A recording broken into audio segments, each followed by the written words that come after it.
దానికి సిద్దిరామయ్య గారు chief minister కర్ణాటకను తీసుకొచ్చి ఆయన బీసీ బిడ్డనే ఆయనతోని కామారెడ్డిలో డిక్లరేషన్ చేశారు. 42% మా ప్రభుత్వం రాగానే మరి బీసీలకు రిజర్వేషన్లు ఇస్తామని చెప్పి, దాంతోపాటు 1,00,000 కోట్ల బడ్జెట్ అంటే సంవత్సరానికి 20,000 కోట్ల రూపాయలు మరి బీసీలకు ఇస్తామని వాళ్ళే చెప్పారు, ఎవరు అడిగింది కాదు.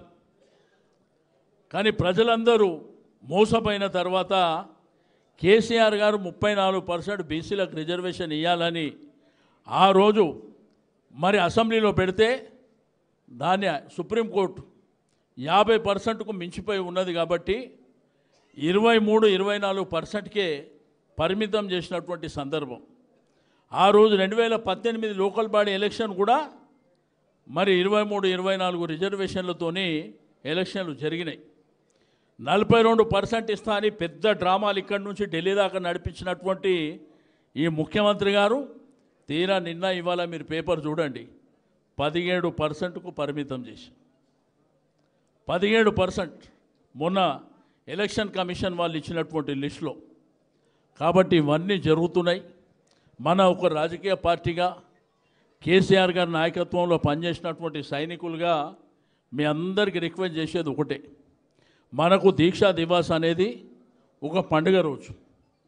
ఆ పండుగ రోజుని మనం గంభీరంగా చేసుకోవాల్సినటువంటి అవసరం ఉంది. దీన్ని అద్భుతంగా చేసుకోవాలంటే నేను అందరికీ రిక్వెస్ట్ చేస్తున్నా, డివిజన్కు 100 మంది రండి. ప్రతి డివిజన్కు 100 మంది నేను రావాల్సిందిగా రిక్వెస్ట్ చేస్తూ ఉన్నాను. ఖైరతాబాద్ జుబ్లీహిల్స్ ప్రాంతాలు మాత్రం మరి డివిజన్కు 200 మీకు పక్కనే ఉన్నది కాబట్టి మరి డివిజన్కు 200 మంది. ఖైరతాబాద్ నియోజకవర్గంలోనే భవన్ ఉన్నది, మరి జుబ్లీహిల్స్ కూడా పక్కనే ఉన్నది కాబట్టి నేను 100 చెప్తున్నా. రెండోది ఖైరతాబాద్ జుబ్లీహిల్స్కు 200 చెప్తున్నా. మీ శక్తి మేరకు ఎక్కువ కూడా తీసుకురావాల్సినటువంటి అవసరం ఉంది. ఆ రోజు మనకి ఇక్కడ కార్యక్రమాలు ఉంటాయి. మన రాష్ట్ర నాయకులు కేటీఆర్ గారు, మన ముఖ్య నాయకులు, మరి అదేవిధంగా ఆ రోజు కేసీఆర్ గారు అమరణ నిరాదీసినటువంటి ఒక స్లైడ్, ఒక వీడియో కూడా మరి ప్రదర్శించడం జరుగుతుంది. దాంతోపాటు నాయకులు మాట్లాడతారు. మాట్లాడిన తర్వాత భోజనం చేసి మనం యథావిధిగా వెళ్ళిపోవాల్సినటువంటి అవసరం ఉంది.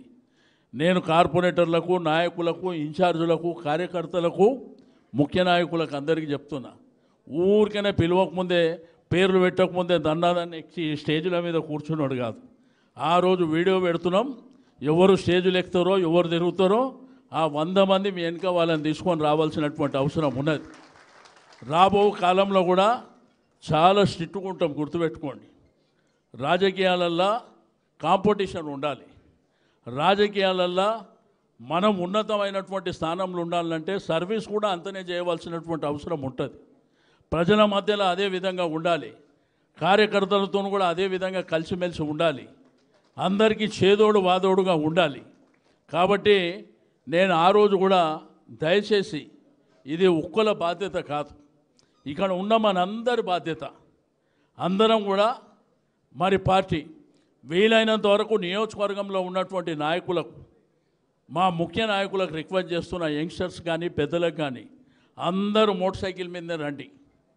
మోటార్ సైకిల్ మీద వస్తే ఇద్దరు కూర్చోవచ్చు, ఒకళ్ళు నడిపించేటైనా ఒకళ్ళు వెనుక కూర్చొని ఎంత దూరం అన్నా పోవచ్చు. ఇక మా అక్కలు, మా చెల్లెళ్ళు మాత్రం వీలైతే బస్సు, ఆటోనో మరి ఏ విధంగా వస్తారో మీరు రావాల్సినటువంటి అవసరం ఉన్నది.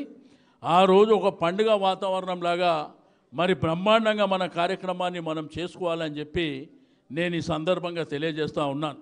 నేను అందరికీ దయచేసి రిక్వెస్ట్ చేస్తున్నా, ఇది రాష్ట్ర వ్యాప్తంగా అన్ని జిల్లాలలో దీక్షా దివాస్ కార్యక్రమాలు ఉంటున్నాయి. అన్ని జిల్లాల్లో కూడా పెద్ద ఎత్తున బ్రహ్మాండంగా చేపడుతున్నారు. కాబట్టి మన రాష్ట్రంలో మరి హైదరాబాద్ అనేది ప్రధానమైనటువంటిది. ఈ రాష్ట్రానికి గుండెకాయ లాంటి హైదరాబాద్లో మరి జిల్లాలో జరిగిన దానికంటే మరి డబల్ టిబల్ ఎక్కువ ఉండాలి. కాబట్టి మనం కూడా బ్రహ్మాండంగా ఆ కార్యక్రమాన్ని చేసుకోవాల్సినటువంటి అవసరం ఉంది. అదేవిధంగా లోకల్ బాడీస్ ఏవైతే సర్పంచ్ ఎలక్షన్లు కాగానే మరి వెంటనే మెంబర్షిప్ డ్రైవ్ ఉంటుంది మన పార్టీది. మన పార్టీ మెంబర్షిప్ డ్రైవ్ అయిన తర్వాత మరి కమిటీలు వేసుకొని ముందుకెళ్ళడం జరుగుతుంది. అవన్నీ ఆల్రెడీ చర్చలు జరుగుతున్నాయి. ఇంతకుముందులాగా ఒక్కరినో ఇద్దరినో వేసి వదిలిపెట్టం. ఈసారి ఫుల్ ప్లేజ్డ్గా కమిటీ అంతా ఉంటుంది. అధ్యక్షుడు ఉంటాడు, అధ్యక్షుని తర్వాత కమిటీలు ఉంటాయి. ఆ తర్వాత అనుబంధ సంస్థలు, మహిళా కమిటీ కానీ, యువత కమిటీ కానీ, విద్యార్థి కానీ, మరి అదేవిధంగా కార్మిక విభాగం కానీ, బీసీ విభాగం కానీ, ఇట్లా అన్ని కమిటీలు కూడా మరి రాబో జనవరిలో, ఫిబ్రవరిలో ఆ కార్యక్రమాలు ఉంటాయి. ఈసారి తప్పకుండా మరి ఎవరైతే పార్టీ కోసం కష్టపడుతున్నారో వాళ్ళకే ప్రయారిటీ ఇచ్చి వాళ్ళనే అందలం ఎక్కించాలి, వాళ్ళతోనే పార్టీని ముందుకు తీసుకువెళ్ళాలనేటువంటి ఆలోచన పార్టీకి ఉన్నదని చెప్పి నేను ఈ సందర్భంగా తెలియజేస్తూ ఉన్నాను.